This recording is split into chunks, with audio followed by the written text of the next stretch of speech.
11th के student ध्यान दें। आज के इस वीडियो में मैं आपको वार्षिक परीक्षा के लिए मॉडल पेपर जीव विज्ञान का बताने वाली हूँ। तो देखिए, बिना किसी डाउट के कंप्लीट करिएगा। तो देखिए, पहला प्रश्न होगा आपका। तो देखिए, पहला प्रश्न है आपका, सही विकल्प चुनिए। तो वह कोशिका अंग जिसमें डीएनए पाया जाता है, तो ये सभी होगी, यानी कि माइटोकॉन्ड्रिया, केंद्रक व हरित लवक। स्टारफिश किस संघ का जंतु है? तो इकाइनोडर्मेटा का। प्रकाश संश्लेषण में कौन सा प्रकाश परास सबसे अधिक प्रभावशील है? तो लाल। तंत्रिका तंत्र की इकाइयां हैं, तो तंत्रिका कोशिका है। किसमें पुष्प एकलिंगी होते हैं? तो खीरा में। एक बीज पत्रियों के प्रारूपी संवहन पुल के होते हैं, तो वही फ्लोएमी होते हैं। तो देखिए, इस तरीके से आपका पहला प्रश्न आंसर सहित कंप्लीट हुआ। ये रहा आपका इंग्लिश मीडियम वालों के लिए। तो अच्छे से स्क्रीनशॉट के माध्यम से कंप्लीट करिएगा इन्हें। देखिए, अच्छे से स्क्रीनशॉट ले और कंप्लीट करें। दूसरा प्रश्न है आपका, रिक्त स्थानों की पूर्ति कीजिए। नग्न बीज वाले पौधों के समूह का नाम जिम्नोस्पर्म है। तंत्रिका तंत्र की उत्पत्ति बहिर्चर्म से होती है। क्रेब्स चक्र माइटोकॉन्ड्रिया कोशिकांग में होता है। और पक्षी वर्ग की हड्डियां खोखली होती हैं। कीटों में श्वसन ट्रेकिया के द्वारा होता है और स्टारफिश में अरी समिति होती है। तो देखिए, इस तरीके से आपका दूसरा प्रश्न कंप्लीट हुआ। ये रहा आपका इंग्लिश मीडियम वालों के लिए। तो अच्छे से स्क्रीनशॉट के माध्यम से इन्हें आप कंप्लीट करिएगा।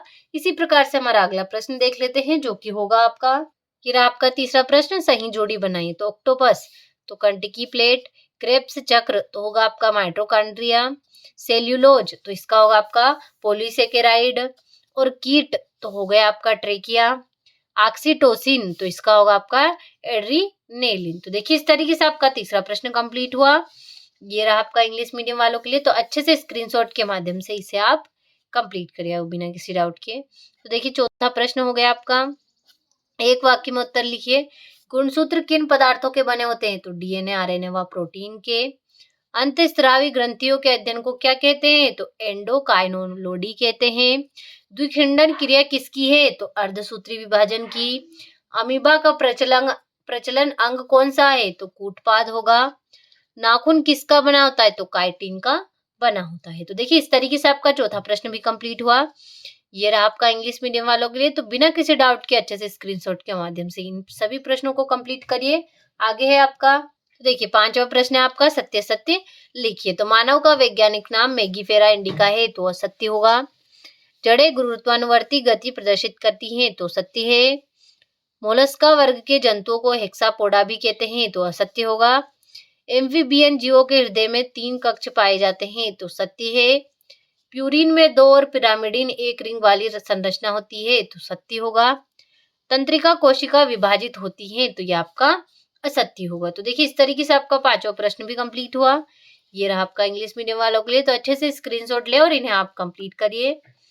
छठा प्रश्न हो गया आपका। सातवां हो गया, प्रत्यक्ष व अप्रत्यक्ष परिवर्धन में क्या अंतर है? ये हो गया आपका आठवां। नौवां हो गया। इस तरीके से इन प्रश्नों को कंप्लीट करें, क्योंकि मोस्ट इंपोर्टेंट क्वेश्चन आपके ये होने वाले हैं। और रही आप इन प्रश्नों के आंसर की, तो अगले वीडियो में मैं आपको फुल सॉल्यूशन के साथ बताने वाली हूँ। तो अभी के लिए क्वेश्चनों को कंप्लीट करें। ये हो गया आपका 17वां, 18वां हो गया, 19वां हो गया, और ये हो गया आपका 20वां प्रश्न। तो देखिए, इस तरीके से आपको कुल 20 प्रश्न दे रखे। इन सभी को अच्छे से कंप्लीट करिए। जिस स्टूडेंट को भी अच्छे से अच्छे अंक प्राप्त करने हैं, उस स्टूडेंट को इस पूरे पेपर को, मॉडल पेपर को रट जाना है। तो बिना किसी डाउट के सारे क्वेश्चनों को कंप्लीट करिएगा।